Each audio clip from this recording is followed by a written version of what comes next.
All right, good morning, everyone. Thanks for coming back. Uh, so hopefully this camera angle is a bit better. I tried, so that's better than looking up at my face. Some light housekeeping, so I organized the Discord a little bit. So in the welcome channel, you should be able to click whatever section you're on to see that specific channel so you're not spammed with everyone. This section is actually good, and so I put a poll up in the general channel what day you want my office hours, and if you can, react to that one, just whatever day you want. It seems like Thursday is the preferred one for this section. And then after class, if anyone can make a consensus on a time, or I can put another poll up on Discord for a time, but otherwise it looks like there'll be an office hours for this section on Thursday. All right, so throughout all my lectures, I'll be posting some examples, and I'll just make it publicly available on GitHub, so you can just go ahead and clone it. And then if you want, you can follow around with me while I'm doing the lectures, play with it after, ask questions. We'll probably break a few things during the lectures. So before, we just kind of had a brief overview of what an operating system was, and it's kind of fuzzy.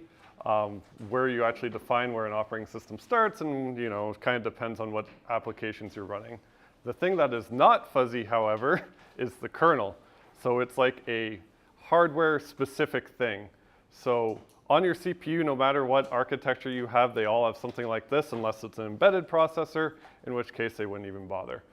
But on kind of more general purpose CPUs, so anything on your phone, your laptop, server, has something like this. So they have rings to control access, and it allows you to use different instructions. So some instructions are privileged, and you can only use them if they're in kernel mode.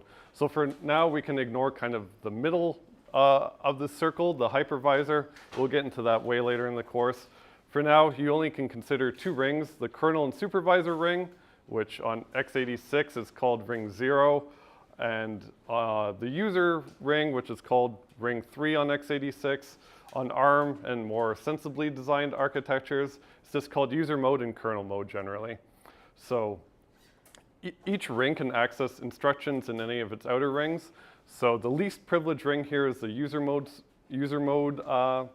ring that can access all the instructions that you compile and actually run in your programs. And then the more privileged instructions are in the kernel ring that only the kernel can access, which interacts directly with the hardware. And of course, the kernel can use any of the user mode instructions, right? Because the kernel is just like a program like any other program. So you can think of it as this very fine defining line. So there is a user space and a kernel space. So as of right now, everybody has been in user space, even if you haven't explicitly known that. So if you compile and run your program, it's running in user space. You kind of interact with the kernel, but you didn't directly interact with the kernel. And today we're going to directly interact with the kernel. So in order to go between user space and kernel space, you can do that by essentially using something called a system call, which you can kind of think of as just a regular function, and we'll see kind of what the differences are.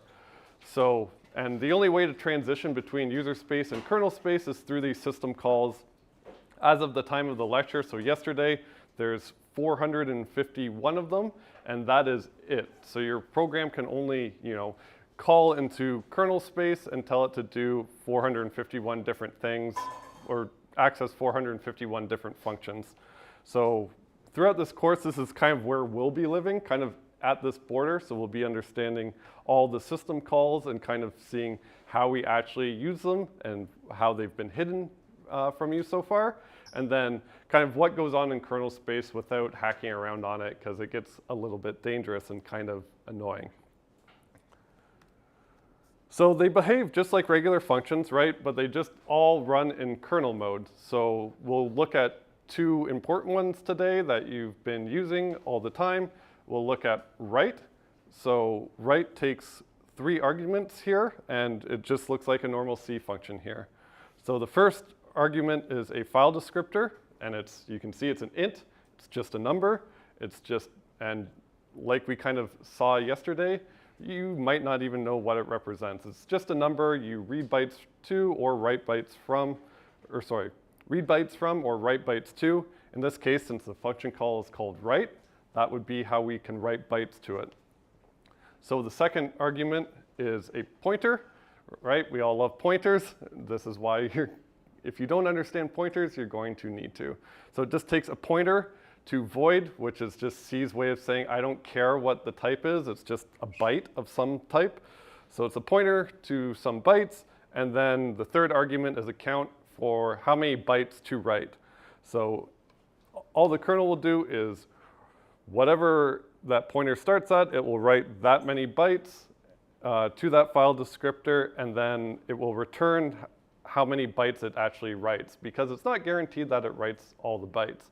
So if you tell it to write, I don't know, 8,000 bytes, the kernel might decide, okay, well, I'll only write, 4,000 of them at a time, and then you kind of have to adjust. Yep. Are there different data types for SS size, S size, and size -t? Are there different, yeah, so the question is there different sizes for SS size and size t? So SS size t is just signed, so it can be negative. Yeah, so we'll kind of see this interface. If it's negative, it means there's an error, so that's kind of why there's a difference there. And the second instruction is, the second function is called exit group, and we'll see why it's called exit group instead of exit much later in the course, because there is a difference that you would not know yet. But it just takes one argument, a status, which is just a number, and all that does is then exit the program, which is a little bit different than how you've been programming so far, right? If we're programming in C, how do we return some code back to the terminal? Yeah. Yeah, we return from our main, right? So we don't type exit or call exit directly. In C, it's a little bit different. You return that error code, but now if this is our interface to the kernel and we know everything has to pass through that interface, C is doing some nice things for us and eventually taking whatever main returned and then calling exit when it's done. So that's one of the things C is doing for you. All right, so I kind of left you off on this 168-byte program running on ARM64. So if we go ahead and execute that, we should see that, hello world. So we should see what we saw yesterday. It just prints out hello world, right? So let's see how that relates to those two system calls.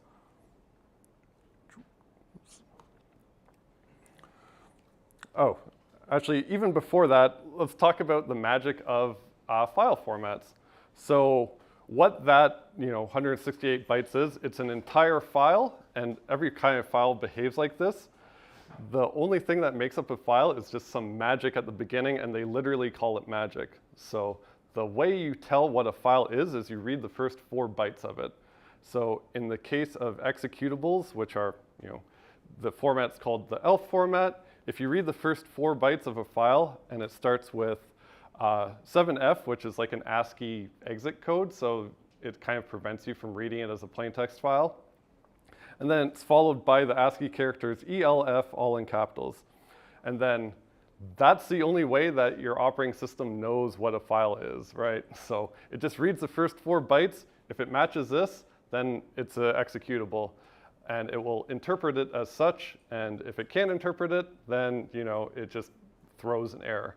And this is the same thing for like literally any other file. If you have a JPEG file, right, that's an image, it will do something similar to this. I even think it starts with that same error code and just says JPG instead, right?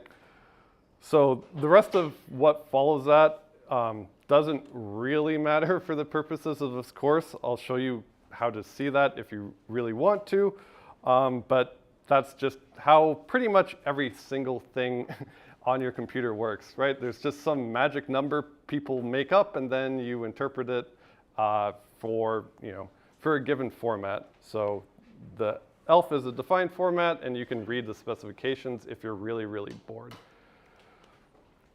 But if you want to, look at your executable, so this applies to anything running on Linux. Mac OS has its own executable format called Mach-O, and Windows, of course, has a different executable format. So on Linux or any other kind of, I think FreeBSD uses it, like your PlayStation would use it.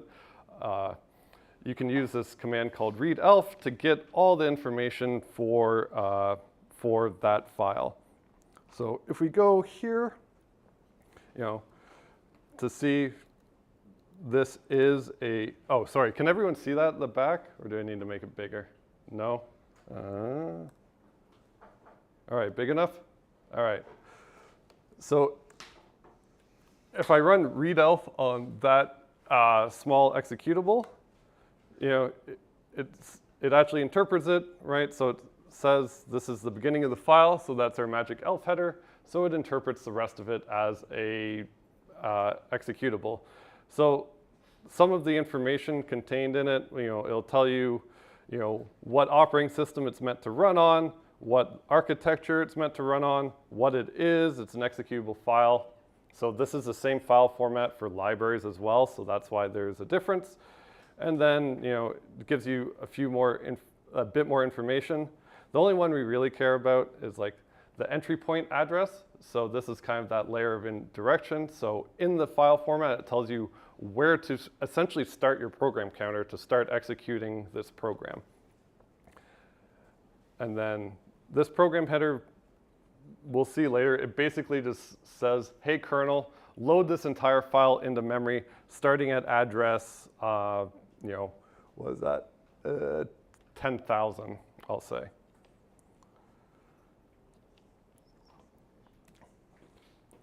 So so an ELF file will contain a header file, and then either program headers that are for executables or section headers for libraries. You don't really need to know this stuff. This is just kind of for completeness. So how we defined our minimal executable, it just contains a single program header, and it says, hey, kernel, load this entire program, this 168 bytes, into memory, and you specify what address. So I just picked 10,000 because it makes things a bit more clear when we do some pointer arithmetic. So if you go and you dive into the file format, the header is 64 bytes, and a program header is 56 bytes. So the total size of our file we can account for so far is, add them together, is 120 bytes. So most of the space of that executable is wasted just kind of with this header information that just instructs the kernel what it is and what to do with it. So the actual meat of this executable is kind of the 36 bytes that are the instructions, the assembly code of something you were familiar with from other courses. And then at the end of the file is the 12 bytes that actually represents the string hello world. So if we kind of convert decimal to hex, we can see that if we take 120 bytes, that's 778 in hex. So that's if we load our entire program into memory starting at address 10,000, the instructions would start at this address, right? And when we looked at the readelf, we saw that that was our entry point. So we start executing at the beginning of our instructions. And then later, at the end of our instructions, so if we add 120 to the size of our instructions, which is 36, we'd be at 156, and in hex, that is 9C. So the string would start at address, 10,009C, right? And that would be, yeah. So we have over 170 something bytes in total, or it's like the 120 bytes including the 36 instruction bytes? Yeah, so we have 120 from the header, right? So from the header and then the program header. So that total is 120. And then the instructions take up 36. So now we're at 156, and then the string takes up 12 bytes. What's the difference between the header and the program header? So the header, there's only one, and there has to be one. It just describes the rest of the file. So what architecture does this run on, so on and so forth. Program headers, there can be multiple of them. For this one, there's only one, and it just says, hey, load the whole entire thing into memory, and it's executable code. So if you go into it and see other ones, you'll see a bunch of program headers in your file. There'll probably be space for like read-only variables, read-write variables, code you're supposed to execute. For this, we just say we can execute and read everything. So that accounts for all of our 168 bytes. And now we get introduced to this wonderful utility, which you'll be making heavy use of throughout this course. It is called strace, and it actually tells you exactly what system calls your executable makes. So no matter if you write it in Python, JavaScript, C, Rust, doesn't matter, because everything has to interact with the kernel through the system call layer, and this tells you all the system calls you make. This will tell you exactly what any program's doing, no matter what. So if we go ahead and use that to execute our file, so instead of readelf, let's execute it using strace. It will tell us exactly what system calls get made. So for now, we can ignore this call. We'll be using it. We'll see what it does in the next lecture. But we can see here, it performs a write call to 1, which is, remember from our function description, 1 is just a number that represents a file descriptor. This is, as of right now, this is just more magic that we'll kind of see later as well. And then it nicely, right, this is supposed to be a pointer, but it will format it as a string if it can interpret it as a string. So it shows the string hello world, and then we're supposed to write 12 bytes. And here there's a bit of interference because this is the actual output of the program. So it says hello world and then does a new line, and then this is the rest of strace, which, remember, it returns how many bytes actually it writes.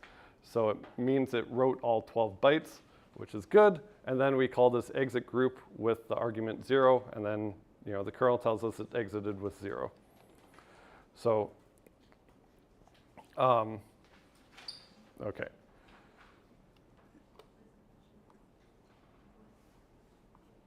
Okay, so if we look at that, our program, we know from just looking at our program, it makes 2 system calls. Write to write hello world, which goes magically to our terminal, and then this exit group call.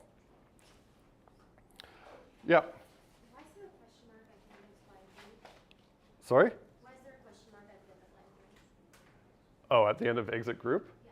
So exit group doesn't return. So it just returns a question mark. Yeah. So it just returns a question mark because exit group just, your program's done at that point, so it doesn't return anything. The kernel just kills it. So that's why there's a question mark there. They really didn't need the equal sign there, but I guess they wanted equal signs for every call. All right, so quick, oh, yep. Does exit group do the same thing no matter what status you put in? Always exits.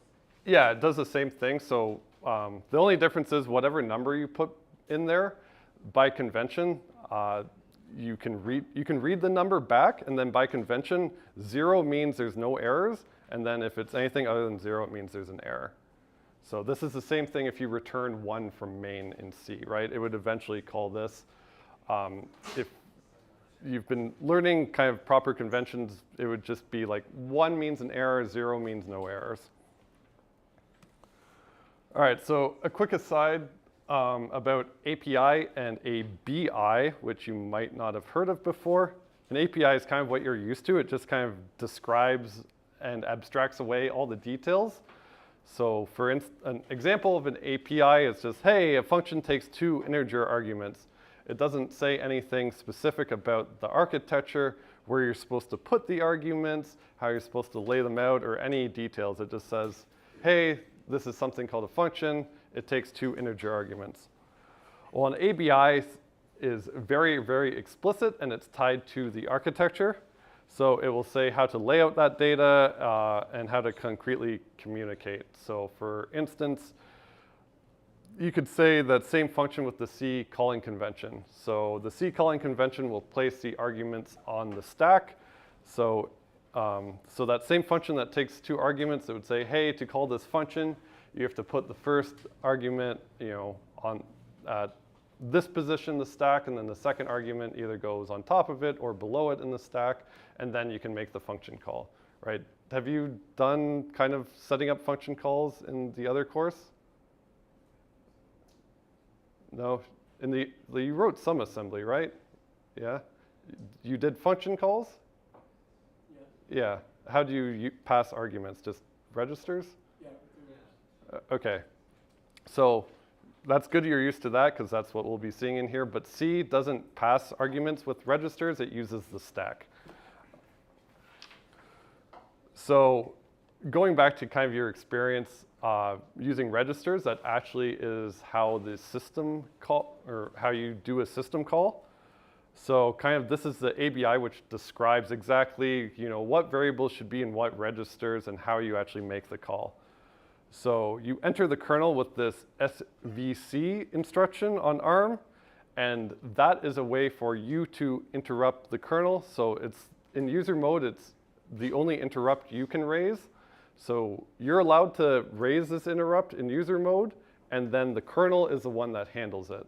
And that's how you make a system call. So you say, hey, kernel, I have stuff for you. Please do this system call for me. So in order for the kernel to actually do the system call, it needs the arguments in registers, which is kind of what you're used to.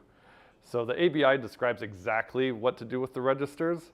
So the X8 register, that's where the system call number goes. So if you want a write system call, it's a certain number. If you want a read system call or an exit group system call, it's another number. And then all the arguments follow in registers. So it's just X0, X1, X2, and so on. So I guess if this is our calling convention, are there kind of some obvious limitations to this? And who wants to tell me a big limitation of this if I'm using registers? Yep. Yeah, if I have 7 arguments, I'm now screwed.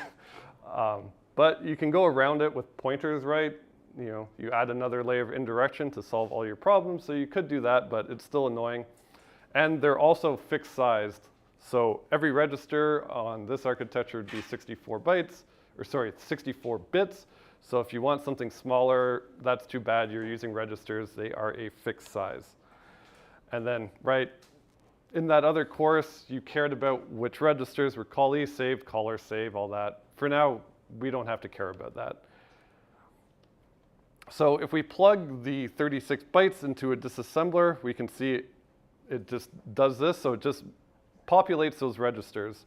So if you look kind of at the documentation for it, right, X8 is where the system call number goes. If you want to make a write system call on this architecture, you put in the number 64. So we put in 64 to X8. And then we do the rest of the arguments. So when we saw the write system call, the first argument was the file descriptor. It was 1. So we populate X0 with 1. And then next is X1 has the location of the pointer. And remember, the string starts at 10,000 and then 9C. So because this is ARM, we have to kind of play around with it. So we move 9C into the lower byte. And then we do a move K, which keeps the result there, right? So this would set X1 to 10,000, 9C, which is exactly where our string is. Yep. So move K, so move by itself will zero out all the other bits, and then move K will keep all the current bits there. So if I do a move, it sets 9C and zeros all the rest, and then a move K will essentially add this to this in that register. So that's the way we have to get 10,000, 9C. Then the final argument is how many bytes to write. 2C is equal to 12, and that's the length of our string. And then this is how we make the system call here. So we just do an SVC call. It doesn't actually use the number, so we can just put in 0. Then we would get returned from the kernel, right? It actually returns that value of how many bytes it writes somewhere, but in this case, we just ignore it. we don't care at this point, and then we just kind of do our exit system call. So it's number 94, and we are putting the value 0 into it, and then we just do another system call, and that's the exit group system call, and then our program's done. Yep. Why is 2C equals to 12? Sorry? Why is it like the move x to 2C equals to 12? So 2C is in hex, so if you do hex to decimal, it's equal to 12. Oh, 2C. It should just be C, sorry. Okay. C. Okay, need to fix that, thank you. Good catch. Okay, so in the file format, right, the remaining 12 bytes are the hello world string itself.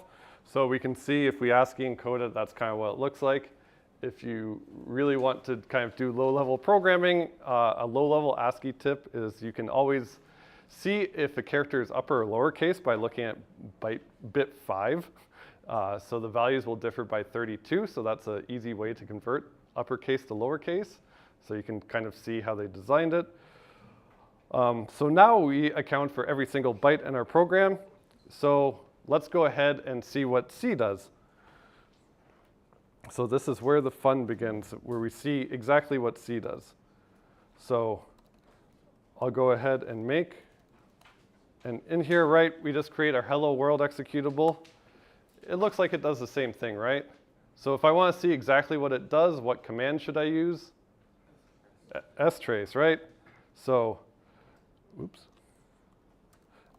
If I run strace on it, we can see, so it should pretty much do the same thing as my little executable, right? Huh. So it does a lot more. So people saying C has no overhead, it's not real. It's low overhead, but it's not none.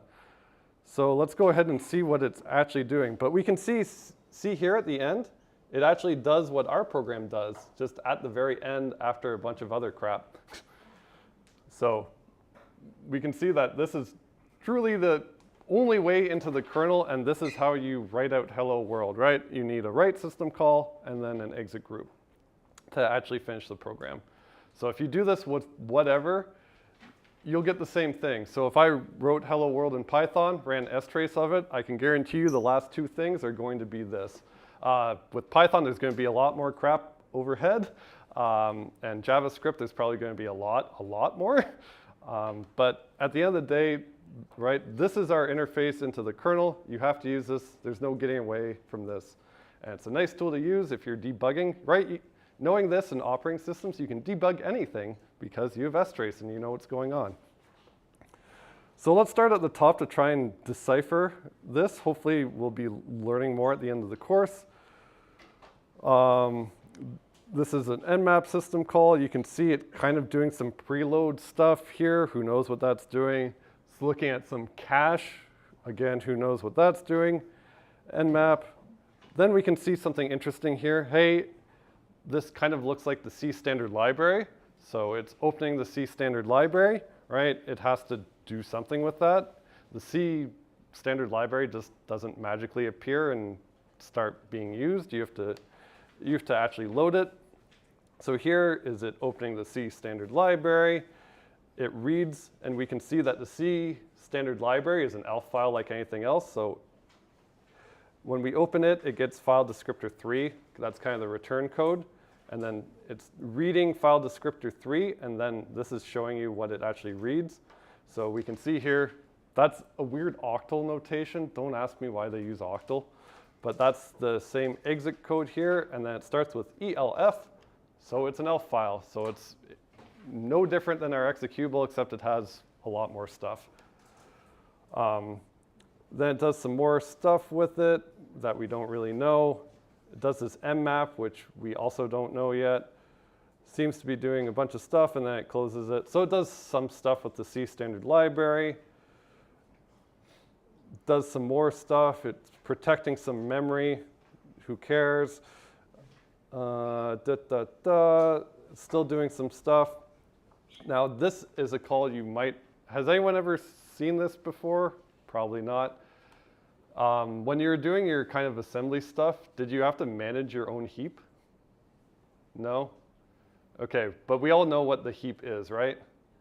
Okay, so this instruction is actually how you get where your heap is from the operating system. So BRK, don't ask me why it's named that. If you say null, it says where the top of your heap is. So this is the address of the top of our heap, which if you're C and you're managing the heap, you need to know where it is. And then this is how we actually allocate memory for the kernel and make our heap bigger. So this says, hey, make my heap bigger by, by 1,000. And these calls are actually made by malloc. So if you thought malloc sucked, this sucks even more. So malloc is a nice abstraction because it prevents you from doing this, because it just gets a whole block of memory, and then luckily for you, someone wrote malloc that manages the heap for you. But otherwise, you have to manage it yourself. So that's all kind of heap operations. And then we saw, hello world with our two system calls. Yeah, so this is just for completeness. This is just our hello world in C. It's in lecture 2 in the examples directory if you want to play with it. But basically, all the beginning of it, again, finding the standard library, loading the standard library, and then sets up the heap, and then prints out our message, right? And it ends with the exact same system calls we made. We just kind of cut out the middleman, which is C. So you can think of the kernel as just a long-running process. It's like any other program you would write. The only thing that's special about it is it runs in kernel mode, right? If you were to write your own kernel code, it's a bit different than what you're used to, because the kernel, if you're adding code to the kernel, it's essentially already running, so you have to like inject code into it somehow. So far, you've just been writing main, right? And then your execution starts at main and goes from, and then goes until it returns, and that's it. In the kernel, if you want to insert your own code, there's no main because essentially the kernel is already running. So you can, if you write your own kernel code, you can write something called a module, and it has a explicit start function that you can say, where it should start, and then a function that says where it should end when it's unloaded, and then the kernel gets to manage all that fun stuff from you. But thankfully, you don't have to write a kernel module, so this kind of thing here is just kind of for interest, just in case you ever happen to write it. So remember the fuzzy definition of operating system? Well, the concrete, kind of the only thing that you can say as a fact is the kernel is part of the operating system because it is the only thing that runs in this kernel space, and that's reserved specifically for the operating system. So it gets a bit worse in that the amount of stuff that runs in kernel mode differs depending on who you talk to and what the architecture of the kernel is. So the kind of simplest design is something called a monolithic kernel, where you put anything that's kind of related to the operating system inside the kernel into kernel space. So the kernel has to manage virtual memory, it has to manage process scheduling, has to manage inter-process communication, so how two processes talk to each other, has to have file systems and device drivers, and they all run in kernel mode. Kind of the disadvantage of this is if anything breaks in kernel mode, right? We all written a program that has a seg fault. Well, if your kernel seg faults, your computer is dead. So the more code you have in here, one belief is the worse it gets, because if it crashes, your whole system goes down. So maybe you don't want device drivers running in kernel mode if you can, kernel mode if you can help it. So kind of the opposite, What is IPC? Inter-process communication. So that's just how two things essentially talk to each other, which we'll get into more definitions of IPC later in the course. But yeah, the flip side of that is, hey, if one option is put as much crap in the kernel mode as you can, the opposite would be, hey, let's keep the kernel like as light as possible and have essentially nothing in it except all of the stuff that is absolutely necessary. So things that are absolutely necessary in kernel space is virtual memory. That's like a protected CPU thing that only the kernel can manage in kernel mode.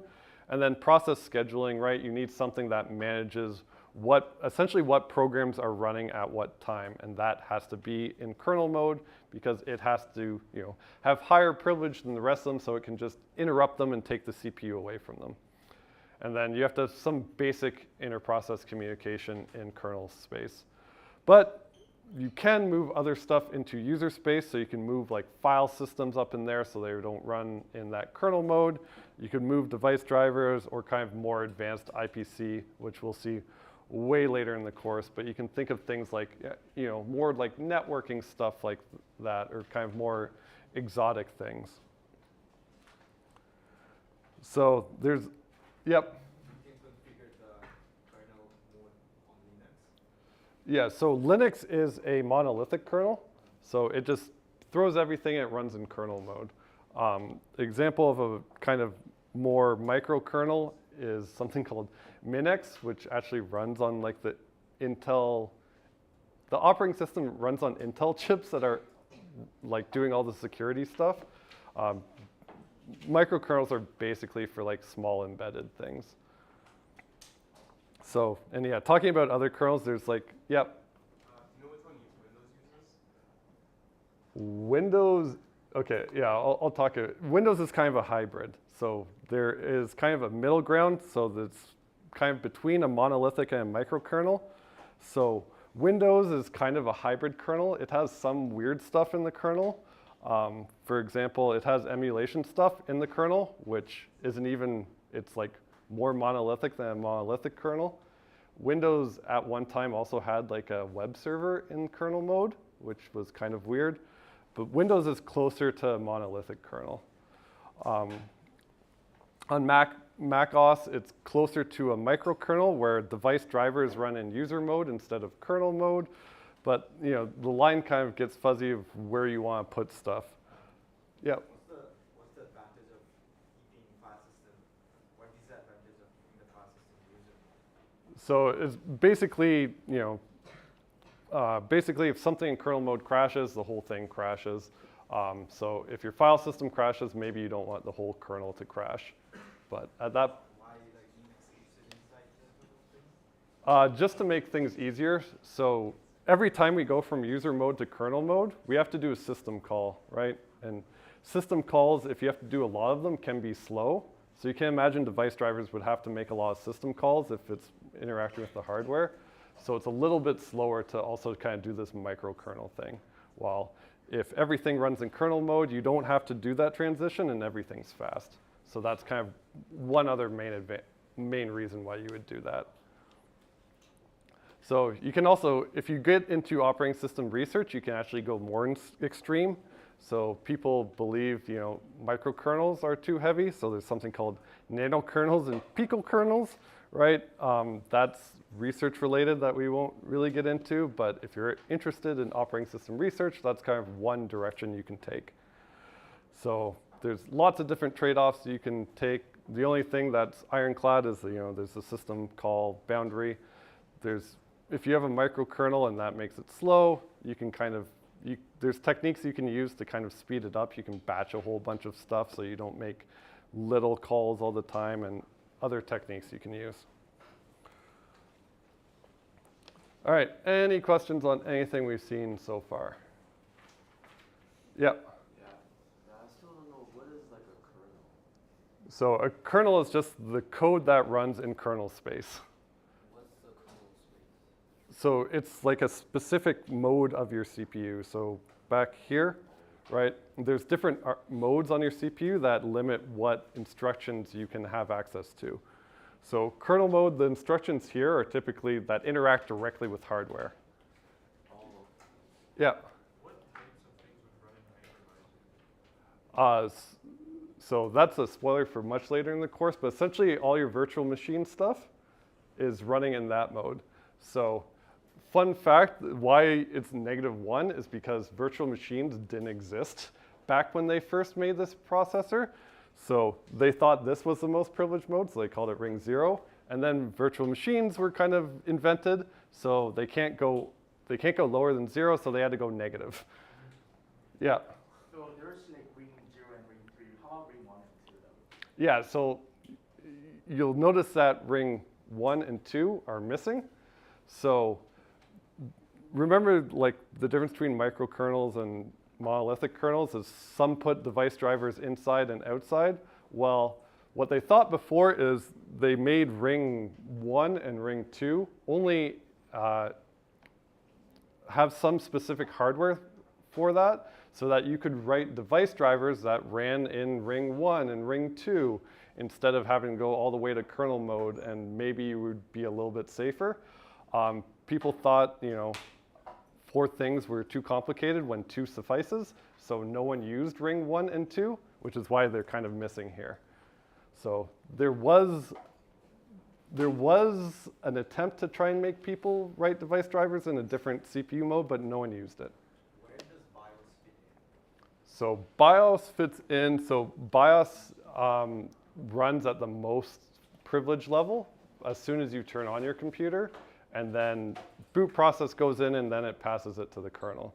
So I don't even know in this course if we'll get into the boot process, but the BIOS will run at the most privilege level, and it's responsible for starting your operating system. So it's not even It would be -1 if it's supported. So whatever the highest level is on your CPU. So in this case, it would be hypervisor. Do all programs go through kernel? To communicate, yes. So at the very least, right, you have to call exit on your program, and that has to go through the system call layer. If you don't call exit and you just point at a random instruction, your program's just going to segfault, and then the kernel handles it anyways, right? So there's no getting away from the kernel. The kernel is the thing that manages everything, and it's the only one that runs in the CPU mode. All right, any other questions? Yep. What was a heap? Sorry? What was the heap? Oh, the heap. So that's where you have dynamically sized memory on your machine. So on some architectures, right, there's like a stack that grows up, and then the heap that kind of grows down. And that's where, if you malloc memory, it's allocated on the heap somewhere. So that system call just kind of manages that heap. So you can grow it and you can shrink it. Okay, cool. Any other questions? So this kind of hopefully demystifies some of your other courses and kind of puts your assembly. Your assembly wasn't useless because you could make up this example if you wanted. All right, so to kind of wrap up, so the kernel is the thing that operates, the kernel interfaces between the CPU mode boundaries, which are ironclad and you can't really change. So the kernel is going to run in kernel mode. That's kind of the definition of it. And then what runs in kernel mode depends on the architecture of your kernel, but it has a few basic things it needs. But no matter what, there's going to be a system call interface, and that's the way to switch between user mode and kernel mode, and that's the only way to switch between them, right? Every single program, no matter what, has to use this interface. We saw kind of the file format to define a simple hello world program in 168 bytes, and 120 of that was just a bunch of header files, or sorry, header information, which was mostly zeros if you actually look into it. We saw the difference between an API and an ABI. So API is just descriptive, and an ABI is kind of what you saw in your architecture course, where if you're making a function call, you have to say what variables go in what registers, and you have to be very explicit about how to make a function call. And then we saw how to explore system calls. So if you don't get anything else from this lecture, get strace. So you can go ahead, have fun, try running Python hello world, Java hello world, see all the other system calls it makes. You can compare that to C. You'll probably see that even with Python, it will probably load the C standard library. So you'll be able to spot that too. And then, finally, there's different kernel architectures that just kind of shift how much code runs in kernel mode. So with that, I'll just stick around for some questions, and remember, I'm pulling for you. We're all in this together.